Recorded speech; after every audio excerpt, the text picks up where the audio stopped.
Hello students, in this video we will learn about the relationship between equilibrium constant means K, reaction quotient Q and Gibbs energy G। तो जैसे आप जानते हैं जब भी कोई रिएक्शन होती है तो एनर्जी चेंज होती है, या तो एनर्जी रिलीज़ होती है या फिर एब्जॉर्ब होती है, और सम टाइम ऐसा भी होता है कि कोई एनर्जी चेंज नहीं होती है। लेकिन अधिकतर केसेस में क्या हो रहा है कि जो रिएक्शन क्यों होती है, अपने आप से जो चलने वाली रिएक्शन है वो इसलिए होती है ताकि उनकी एनर्जी कम हो जाए और स्टेबिलिटी ज़्यादा से ज़्यादा हो जाए। तो इक्विलिब्रियम में भी यही है कि रिएक्शन चल रही है, इसका मतलब है कि वहाँ एनर्जी चेंज हो रहा है। मीन्स जो इक्विलिब्रियम कांस्टेंट है is directly related to the thermodynamics of the reaction and in particular to the change in Gibbs energy. और जनरली वो किससे रिलेट होता है, इक्विलिब्रियम कांस्टेंट गिब्स एनर्जी से। तो इसके लिए और ये भी आपने पढ़ा हुआ है कि यदि डेल्टा जी नेगेटिव है, delta G means Gibbs energy की, गिब्स एनर्जी आप जानते हैं कि it is the free energy और energy which can be converted into useful work, जिससे हम यूजफुल वर्क कर सकते हैं, वो एनर्जी गिब्स एनर्जी कहलाती है। और यदि delta G means change in Gibbs energy negative आ रहा है तो रिएक्शन फिजिबल होगी, स्पॉन्टेनियस होगी। और यदि डेल्टा जी पॉजिटिव है तब फिर उसके लिए क्या हो जाएगा, नॉन स्पॉन्टेनियस। और यदि डेल्टा जी की वैल्यू 0 है, इसका मतलब है कि वो रिएक्शन इक्विलिब्रियम पर है। तो इसका मतलब ये हुआ कि जो इक्विलिब्रियम में रिएक्शन होगी, इक्विलिब्रियम के लिए डेल्टा जी का वैल्यू हमें 0 रखना है। तो यदि हम इसका रिलेशनशिप देखें, पहले रिएक्शन क्वोशिएंट अभी गिब्स एनर्जी से नहीं देख रहे हैं, तो उसके लिए delta G is equal to delta G naught plus R T natural log लेंगे Q. Q is the reaction quotient. तो रिएक्शन क्वोशिएंट के साथ ये रिलेशनशिप होता है, change in Gibbs energy is equal to change in standard Gibbs energy plus R T L N Q. R is the gas constant, T is the temperature, L N is the natural log and Q is the equilibrium quotient. तो ये reaction quotient है। अभी हम यदि हम इसको क्या करते हैं कि इक्विलिब्रियम पर लाते हैं, एट इक्विलिब्रियम पर क्या होगा, Q इज इक्वल टू क्या रखेंगे, K रखेंगे। K is the equilibrium constant, या K की जगह पर आप Kc भी रख सकते हैं, Kc is also a equilibrium constant. तो Q की जगह पर आ जाएगा K या Kc, और डेल्टा G की वैल्यू क्या हो जाएगी, 0, क्योंकि इक्विलिब्रियम पर delta G change in Gibbs energy is equal to 0। अभी इन दोनों का वैल्यू इस इक्वेशन में रख दीजिए, delta G is equal to 0, delta G not की जगह पर जी नॉट ही रहेगा क्योंकि स्टैंडर्ड गिब्स एनर्जी 0 नहीं होती है इक्विलिब्रियम पर, plus R T L N के। डेल्टा जी को इधर पर लेके आएंगे तो डेल्टा जी नॉट माइनस है, माइनस हम इसमें भी लगा सकते हैं, आर टी एल एन के। ये नेचुरल लॉग है, इसको हम बेस 10 लॉग में कन्वर्ट कर लेंगे। Delta G not is equal to minus 2.303 R T log के। तो ये रिलेशनशिप हो जाएगा किसके लिए, इक्विलिब्रियम कांस्टेंट और चेंज इन गिब्स एनर्जी, ये जो स्टैंडर्ड गिब्स एनर्जी है उसके लिए हो जाएगा। और लॉग के की जगह पर आप के सी भी रख सकते हैं, ये के सी भी वही सेम ही होता है। तो यहाँ पर delta G standard Gibbs energy है, इससे आप कैलकुलेट कर सकते हैं यदि हमें इक्विलिब्रियम कांस्टेंट की वैल्यू मालूम है तब। और यदि मान लीजिए कि के की वैल्यू डेल्टा, यदि हमें डेल्टा जी मालूम है तब हम इक्विलिब्रियम कांस्टेंट यहाँ पर कैलकुलेट कर सकते हैं। तो ये था relationship between equilibrium constant, reaction quotient and Gibbs energy. अब इसके बाद हम देखेंगे यहाँ पर आयनिक इक्विलिब्रियम के बारे में पढ़ेंगे, क्योंकि आयनिक इक्विलिब्रियम तो आयन से रिलेटेड होगा। वहाँ पर हम जो भी रिएक्शंस लिखेंगे वो आयनिक फॉर्म में लिखते हैं। तो पार्ट बी है इसमें आयनिक इक्विलिब्रियम। और आयनिक इक्विलिब्रियम क्या है, इसको जानने से पहले हम थोड़ा इसके बारे में जानना ज़रूरी है। इलेक्ट्रोलाइट्स क्या है, उसके टाइप्स क्या होते हैं, नॉन इलेक्ट्रोलाइट्स क्या हैं। तो सबसे पहले इलेक्ट्रोलाइट्स है, जैसे कि इलेक्ट्रोलाइट मतलब जिसमें से इलेक्ट्रिसिटी फ्लो हो जाती है, जो अपने में से इलेक्ट्रिसिटी फ्लो कर सकते हैं वे कहलाते हैं electrolyte. Means the substances which conduct electricity in their molten state और इन एक्वस सॉल्यूशन। या तो मोल्टन स्टेट में हों या फिर उनको जैसे हमने वाटर में डिज़ोल्व किया और इसके बाद उसमें से यदि हम वाटर इलेक्ट्रिसिटी कंडक्ट कर सकते हैं तो वे सभी क्या हैं, इलेक्ट्रोलाइट्स कहलाते हैं। अब जैसे आपने देखा होगा जितने भी आयोनिक कंपाउंड हैं सॉलिड स्टेट में सभी के सभी क्या होते हैं, bad conductor of electricity. But when we dissolve these ionic compounds in water और in other solvent they becomes conducting in nature, वो कंडक्टिंग नेचर के होते हैं। इसका मतलब है कि एक्वस सॉल्यूशन में या मोल्टन स्टेट यदि हम उसको कन्वर्ट करते हैं, मेल्ट कर लेते हैं, इलेक्ट्रिसिटी आसानी से कंडक्ट करते हैं।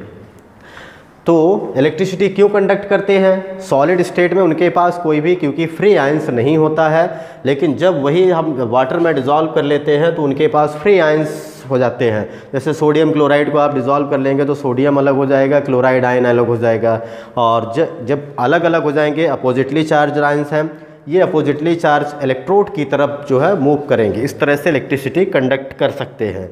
मीन्स जो फ्री आयंस हैं they are responsible for conduction of electricity in electrolytes. Electrolytes में फ्री आयंस रिस्पॉन्सिबल होते हैं, जबकि जैसे जो सॉलिड होते हैं जैसे आयरन है, गोल्ड है, प्लेटिनम है, कॉपर है, एल्युमिनियम है, इनमें से भी इलेक्ट्रिसिटी कंडक्ट होती है सॉलिड स्टेट में, लेकिन यहाँ पर फ्री आयंस की वजह से नहीं, वहाँ फ्री इलेक्ट्रॉन्स की वजह से इलेक्ट्रिसिटी कंडक्ट होती है।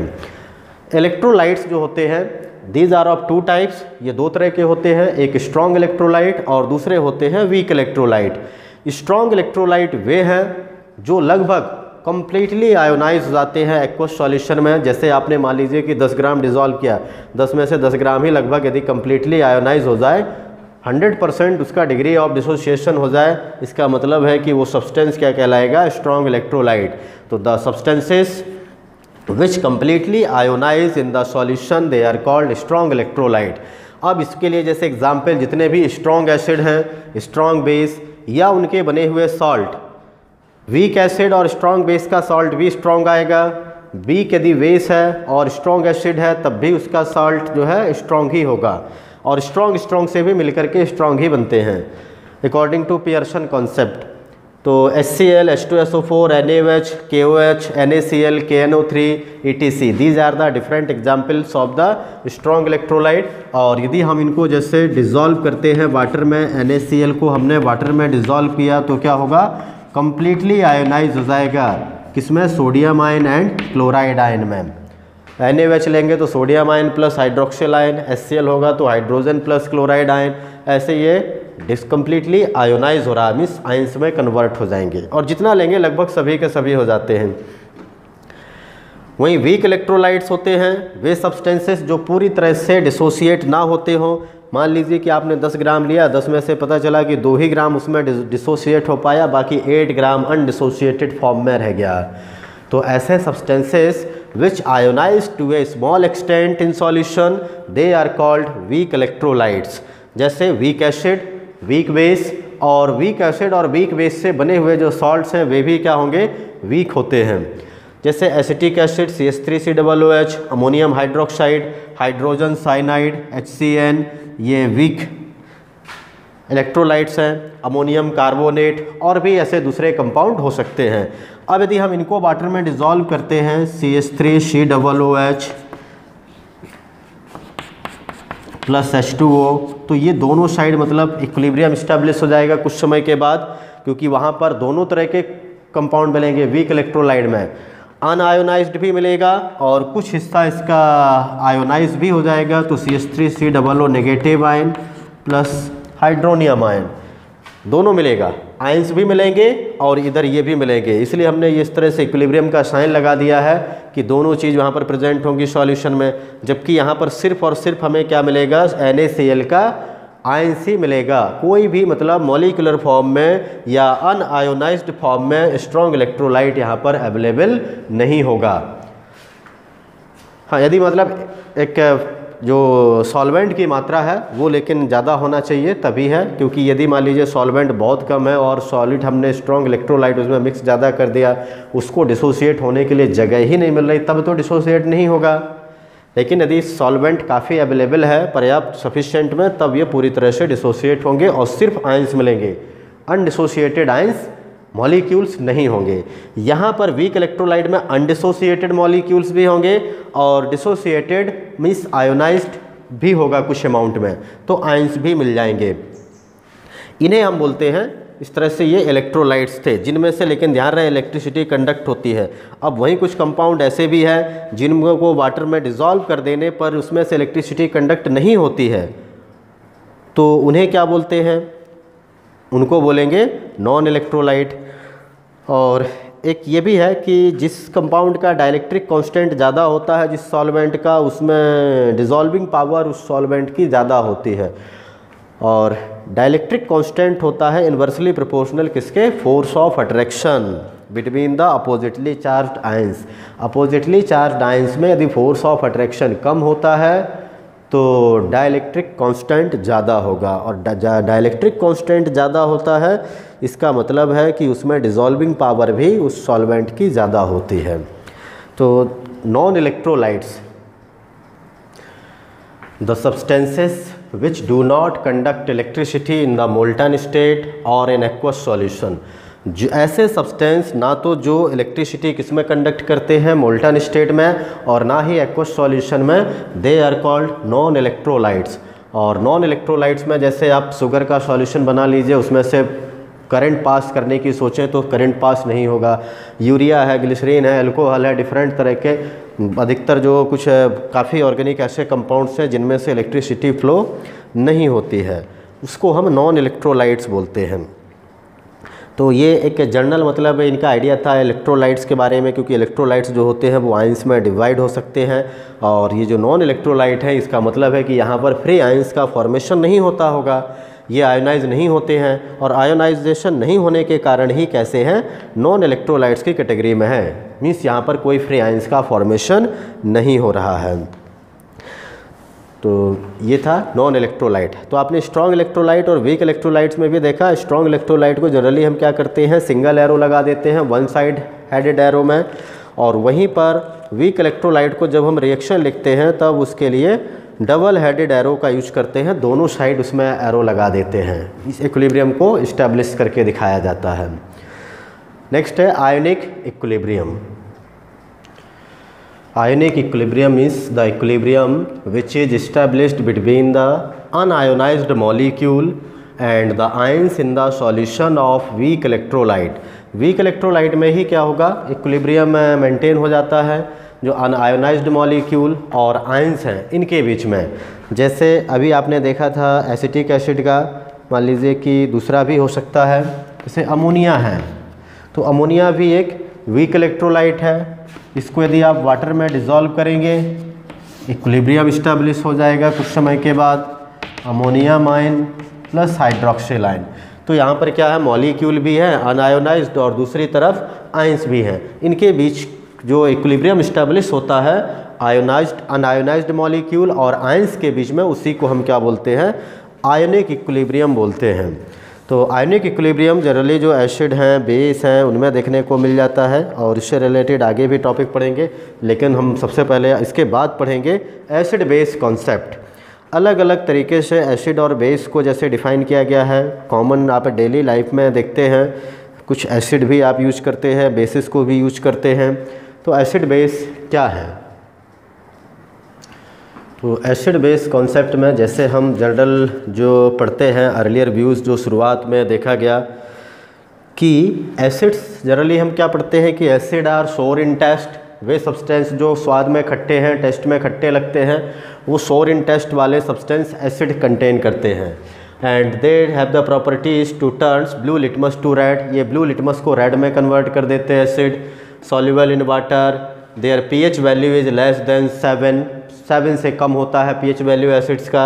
And acids generally react with metals to give hydrogen gas, और जब ये किसी मेटल के साथ रिएक्शन करते हैं तो हाइड्रोजन गैस प्रोड्यूस करते हैं। एग्जाम्पल आपने बहुत सारे पढ़े हुए हैं, hydrochloric acid, sulphuric acid, nitric acid, और ये डेली लाइफ में भी हमारे जैसे जो है हम कॉमन थिंग जो यूज करते हैं वेजिटेबल्स या फ्रूट्स, उनमें भी एसिड पाया जाता है। आपके बॉडी के अंदर स्टमक में भी क्या होता है, एसिड होता है, जैसे HCl डाइजेस्टिव जो जूस होता है उसमें हाइड्रोक्लोरिक एसिड भी पाया जाता है। वहीं टोमेटो में देखेंगे तो ऑक्जेलिक एसिड होता है, टैमरिंड है जिसमें टार्टरिक एसिड पाया जाता है, लेमन या ऑरेंज है जिसमें साइट्रिक एसिड और स्कॉर्बिक एसिड पाया जाता है। वहीं यदि आप बेस देखते हैं तो जैसे वॉशिंग सोडा है, वॉशिंग सोडा में बेस पाया जाता है, एक कॉमन बेस है। इसके अलावा आप चाहे जैसे बनाना है, बनाना जो कच्चा वाला बनाना है, पपाया है, उनके अंदर भी जो है ये बेस पाए जाते हैं। तो बेस जो होते हैं वे कैसे होते हैं? बिटर इन टेस्ट, ये टेस्ट में कड़वे लगते हैं। सोपी टू टच, छुएंगे तो ऐसे लगेंगे जैसे चिकने हैं, सोपी नेचर के होते हैं। Turns red litmus to blue, ये रेड लिटमस को किस में कन्वर्ट करते हैं? ब्लू में कन्वर्ट कर देंगे। जबकि इनका pH वैल्यू ग्रेटर देन 7 होता है। pH वैल्यू मतलब 7 से ज़्यादा वालों को हम बेस बोलते हैं, जैसे सोडियम हाइड्रोक्साइड, पोटेशियम हाइड्रोक्साइड और जो है अमोनियम हाइड्रोक्साइड। डिफरेंट एग्जाम्पल्स हैं एसिड्स और बेस के। तो ये, और जब हम एसिड को बेस के साथ रिएक्शन कराते हैं या बेस को एसिड के साथ रिएक्शन कराते हैं तो वह न्यूट्रलाइज कर देते हैं एक दूसरे को, न्यूट्रलाइजेशन रिएक्शन। तो ये तो था जनरल मतलब एक concept according to their physical properties. लेकिन केमिकली उसमें क्या पाया जाता है, कैसे हम उसको मेज़र कर पाएंगे? इससे तो पता नहीं चलेगा कि सोर टेस्ट है तो ये स्ट्रॉन्ग एसिड है, वीक एसिड है, किस तरह से है, या इसका जो है pH वैल्यू एग्जैक्टली कितना है। तो ये कॉन्सेप्ट यहाँ पर वर्क नहीं करते हैं। और कई बार ऐसा होता है कि टेस्ट में सोर नहीं है फिर भी उसमें क्या हो सकता है? एसिड हो सकता है।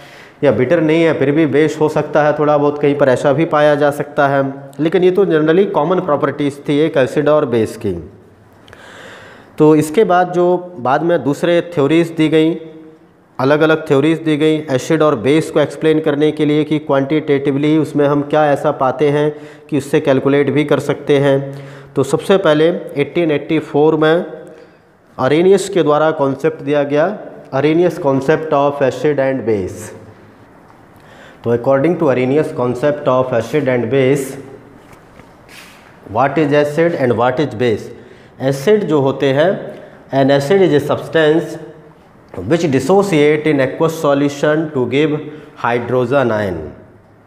ऐसे सब्सटेंस, वे सब्सटेंस एसिड हैं जो वाटर में डिसोशिएट करने पर या डिज़ोल्व करने पर डिसोशिएट हो जाते हैं, किसके रूप में? जो क्या देते हैं? हाइड्रोजन आयन देते हैं, या फिर उसी को हम हाइड्रोनियम आयन भी लिख सकते हैं। जैसे HX है, डिसोशिएट होगा वाटर की प्रेजेंस में to form hydrogen ion plus X negative ion. ये एसिड को हमने सिंबल ले लिया HX, X is negative, hydrogen is positive. जैसे HCl, HNO3, H2SO4, CH3COOH, HCN, ETC, ये डिफरेंट तरह के यहाँ पर एग्जाम्पल है। या फिर इस तरह से भी लिख सकते हैं HX प्लस H2O, तो H2O और इसमें हाइड्रोजन मिल जाएगा तो क्या बन जाएगा? ये हाइड्रोनियम प्लस चार्ज के साथ प्लस X नेगेटिव। तो इस तरह से इनको, और ये जब भी डिसोशिएट होंगे तो हाइड्रोजन आयन हमेशा देते हैं। तो ऐसे substance which gives hydrogen ion on dissociation in aqueous solution they are called acid. वहीं बेस, वे सब्सटेंस है according to Arrhenius, base is a substance which dissociate in aqueous solution to give hydroxyl ion. जो hydroxyl ion देते हैं aqueous solution में, वही substance क्या कहलाएंगे? बेस कहलाएंगे। एग्जाम्पल के रूप में जैसे देखिए यहाँ पर NaOH, calcium hydroxide, ammonium hydroxide, ETC। तो दीज आर द बेसिस, क्योंकि जब जैसे MaOH है एक बेस है, वाटर में डिजोल्व किया M प्लस और हाइड्रोक्सिल आयन, हाइड्रोक्सिल यहाँ पर मिल रहा है। जैसे अमोनियम हाइड्रोक्साइड को डिजोल्व किया तो ammonium ion plus hydroxyl ion. तो जो भी मतलब हाइड्रोक्सिल आयन देने वाले हैं, प्रोड्यूस करने वाले सब्सटेंसेस हैं, उनको बेस बोला जाएगा अकॉर्डिंग टू अरेनियस। तो अरेनियस ने इसके द्वारा फिर आगे उनको स्ट्रॉन्ग एसिड, वीक एसिड इसमें भी डिवाइड कर देते हैं कि ऐसे एसिड जो कि कम्प्लीटली डिसोसिएट हो जाते हैं एक्वस सॉल्यूशन में, they are called strong acid. वहीं जैसे कि HCl, HNO3, H2SO4 ये सभी क्या हैं? Strong acid. और CH3COOH, HCN ऐसे हैं जो वीक एसिड हैं because they do not dissociate completely in the aqueous solution, पूरी तरह से डिसोशिएट नहीं होते हैं और यही जनरली इक्विलिब्रियम इस्टेब्लिश कर लेते हैं। तो इसे हम वीक एसिड की कैटेगरी में रखते हैं। वहीं इसी तरह से स्ट्रॉन्ग बेस और वीक बेस में भी इनको डिवाइड कर दिया गया है। ऐसे बेस जो कम्प्लीटली डिसोशिएट होते हैं एक्वस सॉल्यूशन में, they are called strong base, और जो कम्प्लीटली डिसोशिएट नहीं होते हैं, स्लाइटली डिसोशिएट होते हैं, they are called weak base. जैसे NaOH है, एक स्ट्रॉन्ग बेस है, वही अमोनियम हाइड्रोक्साइड है तो वह वीक बेस की कैटेगरी में आता है। तो ये तो था अरेनियस के द्वारा, लेकिन अब इसमें ऐसा है कि ऐसे एसिड या बेस जिनमें हाइड्रोजन और हाइड्रोक्सिल नहीं है उनको कैसे हम इसके द्वारा कैलकुलेट कर पाएंगे या कैसे इसको डिफाइन कर पाएंगे। जैसे मान लीजिए कि आपने पढ़ा हुआ है कैल्शियम ऑक्साइड, ये मेटल ऑक्साइड जो होते हैं ये बेसिक नेचर के होते हैं। यहाँ तो लेकिन हाइड्रोक्साइड नहीं है, OH नहीं निकलेगा। जब OH नहीं प्रोड्यूस करेगा तो हम इसको कैसे बता सकते हैं कि ये बेस है। तो ऐसे कंपाउंड्स को इसमें डिफाइन नहीं किया जा सकता है जिसमें हाइड्रोजन या हाइड्रोक्सिल प्रोड्यूस नहीं होते हैं या नहीं पाए जाते हैं। जैसे मान लीजिए कि ये इसी तरह से एसिड के रूप में जो नॉन मेटल के जनरली ऑक्साइड होते हैं वो एसिडिक नेचर के होते हैं। फॉर एग्जांपल जैसे Cl2O7, तो ये एक एसिड है। P4O10 फॉस्फोरस पेंटाऑक्साइड, वो भी एक क्या है, ये एसिड है। लेकिन इसमें तो हाइड्रोजन नहीं दिखाई दे रहा, तो ये मतलब एसिड नहीं कहलाएंगे इनके अकॉर्डिंग। तो हम अरेनियस कॉन्सेप्ट के द्वारा सभी प्रकार के एसिड और बेस को डिफाइन नहीं कर सकते हैं।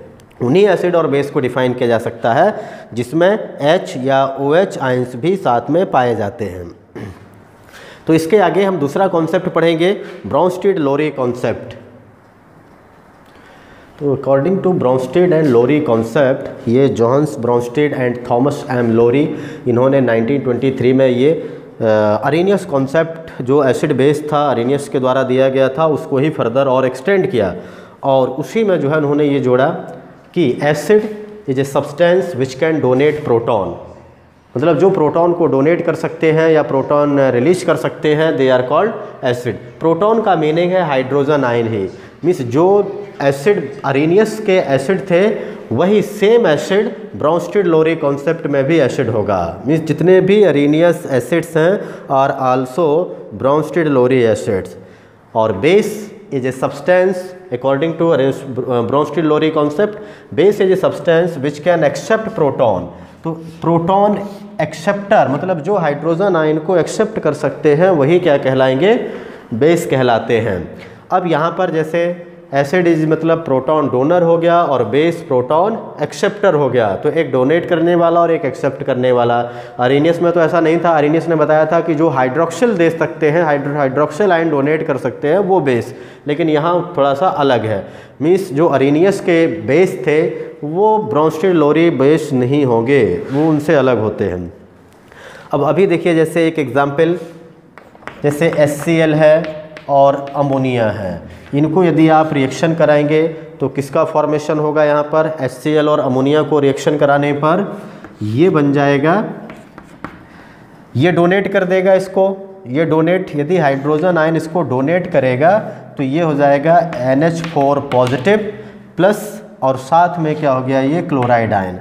तो मतलब ये डोनर है, जब डोनर होगा तो ये किसकी तरह बिहेव कर रहा है, एसिड, और ये इसे एक्सेप्ट कर रहा है। तो अमोनिया हो गया प्रोटॉन एक्सेप्टर मीन्स बेस, और HCl हो गया प्रोटॉन डोनर मीन्स एसिड। तो ये एसिड और बेस। और भी जैसे एग्जाम्पल हो सकते हैं, अभी जैसे यहाँ पर यदि हम देखें कि अमोनियम आयन है और ये वाटर के साथ यदि हम इसको रिएक्शन कराएं तो क्या बन जाएगा, ये ammonium ion NH4 positive, NH4 positive अभी क्या करेगा, अब डोनेट कर सकता है क्योंकि फर्दर और तो नहीं ले सकता है हाइड्रोजन आयन, तो ये अब डोनेट करने वाला है, तो ये बन जाएगा NH3 प्लस हाइड्रोनियम। मीन्स यहाँ पर अमोनियम किसकी तरह बिहेव कर रहा है, अब एसिड की तरह, और वाटर हो गया एक बेस की तरह, क्योंकि बेस यहाँ वाटर क्या कर रहा है, अमोनियम आयन से प्रोटॉन को गेन कर रहा है, एक्सेप्ट कर रहा है।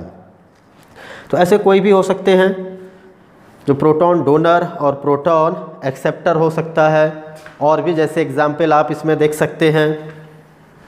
तो इस तरह के जो पेयर होते हैं, जैसे यहाँ पर देखिए ये एसिड है, ये बेस है। अभी यहाँ पर यदि आप देखेंगे इनको यदि वाटर के साथ या किसी दूसरे के साथ रिएक्शन कराएंगे, ये फर्दर तो गेन नहीं करेगा, ये अब डोनेट करेगा, मतलब ये किसके जैसा हो गया, अब एसिड की तरह बिहेव कर रहा है। तो यहाँ पर आप एग्जाम्पल देख रहे हैं, और ये जबकि भी गेन कर सकता है क्योंकि इसके पास नेगेटिव है, तो ये पॉजिटिवली चार्ज हाइड्रोजन को, प्रोटॉन को गेन कर सकता है, और गेन करेगा तब ये किसकी तरह बिहेव करने लग जाएगा, बेस की तरह।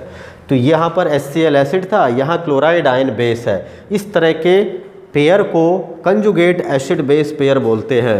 मीन्स जिसका एसिड था उसका बेस है, जो बेस था वो यहाँ पर एसिड की तरह बिहेव कर रहा है। तो इन पेयर्स को हम क्या बोलते हैं, कंजुगेट एसिड बेस पेयर। तो वाटर भी एसिड की तरह भी देखिए बिहेव कर सकता है। तो जैसे वाटर है, यदि हम वाटर को भी अमोनिया के साथ रिएक्शन करा दें तो क्या करेगा, यहाँ पर वाटर इसे डोनेट कर देगा हाइड्रोजन आयन। तो जब डोनेट करेगा तो वाटर किसके जैसा हो गया, एसिड की तरह, और ये बेस की तरह। तो अलग अलग तरीके से हम देखते हैं, वाटर अभी एक जगह पर आपने बेस पढ़ा है, दूसरी जगह पर क्या हो गया, एसिड हो गया। तो किसी भी, इसलिए तो ये एम्फोटेरिक नेचर या न्यूट्रल नेचर का होता है। ये बन गया ammonium ion plus hydroxyl ion. अब यहाँ पर ये हो गया एसिड, क्योंकि अब ये डोनेट कर सकता है, इसके पास एक्स्ट्रा हाइड्रोजन हो गया डोनेट, और ये जबकि एक्सेप्ट कर सकता है तो ये हो जाएगा बेस, इसकी तरह बिहेव करने लग जाएगा। अब वाटर को भी आप ले सकते हैं, जैसे एक वाटर है, दूसरा वाटर मॉलिक्यूल है, एक डोनेट करेगा, एक एक्सेप्ट करेगा, तो एक को एसिड मान लीजिए, एक को बेस बना लीजिए। और ये यदि एक्सेप्टर बन गया तो हाइड्रोनियम आयन, और एक हो जाएगा हाइड्रोक्सिल आयन। इस तरह से भी हो सकता है। वाटर भी एसिड बेस हो सकते हैं, एक एसिड हो गया, एक बेस, मतलब एक डोनेट कर रहा है और एक गेन कर रहा है। तो इन जो है पेयर्स हैं, इन पेयर्स को हम किस नाम से जानते हैं, कंजुगेट एसिड बेस पेयर। जैसे एसिड और ये बेस, तो ये हो गया कंजुगेट एसिड बेस पेयर। ऐसे सभी हो जाते हैं। जैसे अमोनिया का है, ये इसके साथ हो जाएगा, ये बेस था, उधर एसिड हो गया। तो इन conjugate acid base pair means ऐसे pair, the pairs of acid and bases which are formed from each other by the gain और लॉस ऑफ ए प्रोटॉन, जो एक दूसरे से बनते हैं या तो प्रोटॉन को लॉस करके या प्रोटॉन को गेन करके, उन्हें हम क्या बोलते हैं, कंजुगेट एसिड बेस पेयर्स का नाम देते हैं। तो the pairs of acid and bases which are formed from each other by the gain और loss of a proton are called conjugate acid base pair. और यहाँ पर आप देख सकते हैं कि जो एसिड होता है वह किसका फॉर्मेशन करता है, कंजुगेट बेस का, और जो बेस होता है वह किसका फॉर्मेशन करता है, कंजुगेट एसिड का फॉर्मेशन करता है। मतलब जो एसिड होता है वह कंजुगेट बेस देगा बाय लॉसिंग प्रोटॉन, और जो बेस होते हैं वो कंजुगेट एसिड बनाएंगे बाय गेनिंग प्रोटॉन। तो इस तरह से एसिड और बेस एक दूसरे के क्या होते हैं, मतलब एक एसिड जो है वो अपने कंजुगेट बेस का कंजुगेट एसिड बेस पेयर्स होते हैं। देखिए जैसे एसिड है, इसको हम लिख सकते हैं equal to conjugate base plus hydrogen, means यहाँ पर हाइड्रोजन को लॉस किया है, और वहीं बेस ने यदि हाइड्रोजन आयन को गेन किया, प्रोटॉन को गेन किया, तो वह किसका फॉर्मेशन कर रहा है, कंजुगेट एसिड का। अब हम relative strength of conjugate acid and base देखें कि कंजुगेट एसिड और बेस वीक होगा या स्ट्रॉन्ग होगा। तो इसके लिए जनरली ये डिपेंड होता है किस पर, उसकी टेंडेंसी पर, कि what its tendency to donate a proton और to tendency to accept a proton. यदि एसिड होगा तो वह डोनेट करेगा, और बेस होगा तो वह गेन करेगा, एक्सेप्ट करेगा। अब वो कितना जल्दी डोनेट करेगा, जितना ज़्यादा डोनेट करेगा उतना स्ट्रॉन्ग कंजुगेट एसिड हो जाएगा, और यदि नहीं डोनेट कर पाता है इसका मतलब है कि वह वीक हो जाएगा। तो इस तरह से जितने भी कंजुगेट बेस होते हैं वो जनरली स्ट्रॉन्ग एसिड से, मतलब जो वीक होते हैं, मतलब कंजुगेट बेस किसका बना है, एसिड का। यदि कंजुगेट बेस है मतलब वो एसिड स्ट्रॉन्ग था, और यदि स्ट्रॉन्ग कंजुगेट बेस का फॉर्मेशन हुआ है, इसका मीनिंग है कि वह एसिड कैसा था, वीक था। तो अपोजिट होता है, strong acid form weak conjugate base and weak acid can form strong conjugate base. तो रिलेटिव स्ट्रेंथ तो हम यहाँ से ये फाइंड कर सकते हैं कि उसका कितना टेंडेंसी है डोनेट करने का एसिड का, या बेस में कितनी टेंडेंसी है एक्सेप्ट करने की। तो जो टेंडेंसी है उसके द्वारा रिलेटिव स्ट्रेंथ, अभी जैसे देखिए एक एग्जांपल के द्वारा HCl है और ये वाटर है। HCl तो एक स्ट्रॉन्ग एसिड है, स्ट्रॉन्ग एसिड मतलब गुड प्रोटॉन डोनर, ये तो जल्दी डोनेट कर देगा। और जो बेस होते हैं, यदि स्ट्रॉन्ग बेस है इसका मतलब है कि गुड प्रोटॉन एक्सेप्टर। तो यहाँ पर ये हमने स्ट्रॉन्ग एसिड लिया, स्ट्रॉन्ग एसिड लिया, इसने हाइड्रोजन को इसको डोनेट कर दिया, तो क्या बन गया ये हाइड्रोनियम आयन। ये तो मतलब यहाँ पर कैसा था बेस, और ये स्ट्रॉन्ग एसिड है, स्ट्रॉन्ग एसिड लिया हुआ है, तो आसानी से प्रोटॉन डोनेट कर सकता है वाटर को। और तो ये बन जाएगा किसके रूप में कन्वर्ट हो जाएगा, क्लोराइड आयन में। हाइड्रोजन इसको दे दिया, अभी यहाँ पर क्या हो गया, ये तो बन गया एसिड, और वो भी कैसा एसिड हो जाएगा अभी ये स्ट्रॉन्ग, क्योंकि अब आसानी से ये प्रोटॉन डोनेट कर सकता है। लेकिन जो क्लोराइड आयंस हैं, क्लोराइड आयन तो किससे बने हुए हैं, स्ट्रॉन्ग एसिड से। स्ट्रॉन्ग एसिड मतलब जो है कम्प्लीटली आयोनाइज हो जाता है। आयोनाइज कम्प्लीटली होने के कारण अब वो फर्दर जो है ना हाइड्रोजन आयन को एक्सेप्ट नहीं करना चाहता है। तो ये क्लोराइड आयन जो है एक्सेप्ट, जितने भी स्ट्रॉन्ग एसिड या स्ट्रॉन्ग बेस से जो भी आयंस यहाँ पर बनेगा वह फर्दर और आगे जो है प्रोटॉन को एक्सेप्ट नहीं कर रहा है। तो इसका मतलब है कि ये बेस तो है, लेकिन कैसा बेस बन गया, ये वीक कॉन्जुगेट बेस। तो इसके द्वारा वीक कॉन्जुगेट बेस का फॉर्मेशन हुआ स्ट्रॉन्ग एसिड के द्वारा। और यदि मान लीजिए कि हम यहाँ पर अभी क्या लेते हैं, एक वीक बेस ले लेते हैं, तो वीक बेस से क्या बन सकता है, जैसे इसी को ही ले लीजिए, ठीक है, वीक बेस है और ये H2O है। यहाँ पर ये क्या करना चाहता है, प्रोटॉन को एक्सेप्ट करना चाहता है, लेकिन एक्सेप्ट करने की क्षमता यहाँ पर इसमें कैसी है, अभी कम है। ये वीक बेस है, तो यहाँ पर लेकिन फिर भी गेन करेगा और किसका फॉर्मेशन कर लेगा, HCl strong acid plus hydroxyl ion.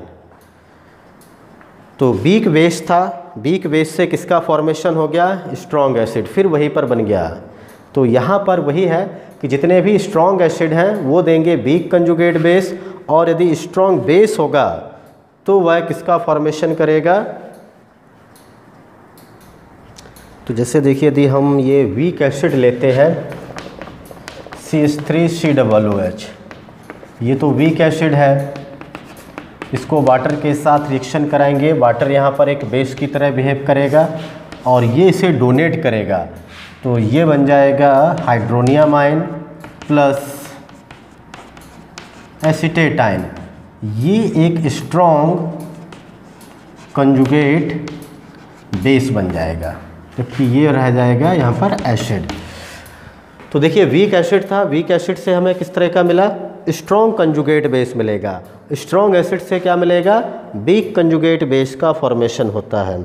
और यदि मान लीजिए हम यही इसी स्ट्रॉन्ग बेस का फिर से क्या करते हैं, फॉर्मेशन करें, ये रिएक्शन कराएं CH3C डबल नेगेटिव, तो यहाँ पर ये क्या है, स्ट्रॉन्ग बेस है, लेकिन ये वाटर के साथ रिएक्शन करने के बाद फिर से हमको क्या देगा, यहाँ पर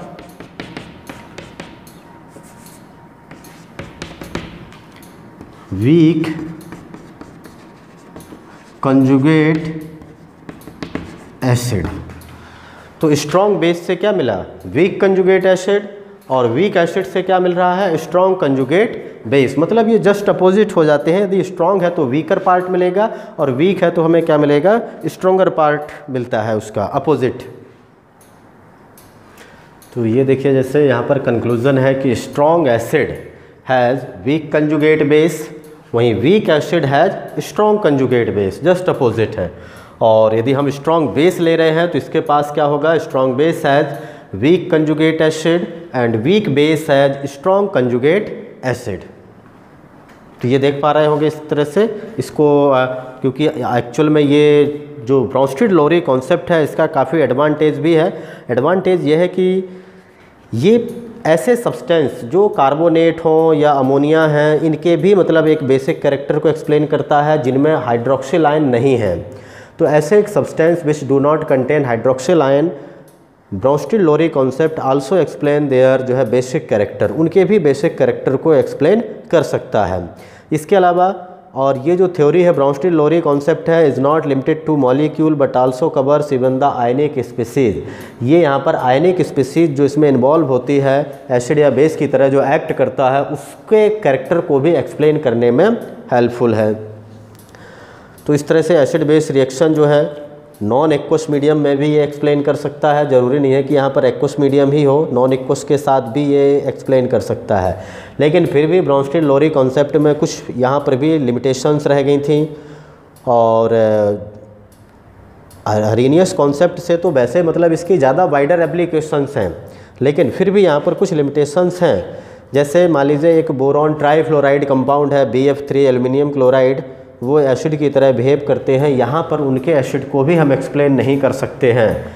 जैसे ये एग्जाम्पल था BF3AlCl3, इसमें हाइड्रोजन नहीं है, जबकि ब्राउनस्टीन-लोरी कॉन्सेप्ट में भी हाइड्रोजन कंटेनिंग ही मतलब एसिड हो सकते हैं, लेकिन बोरॉन ट्राईफ्लोराइड में तो कोई हाइड्रोजन नहीं है, फिर भी एसिडिक नेचर का है, ये भी एसिडिक नेचर के होते हैं। तो इस तरह के जो कंपाउंड्स हैं इनको एक्सप्लेन नहीं कर पाए।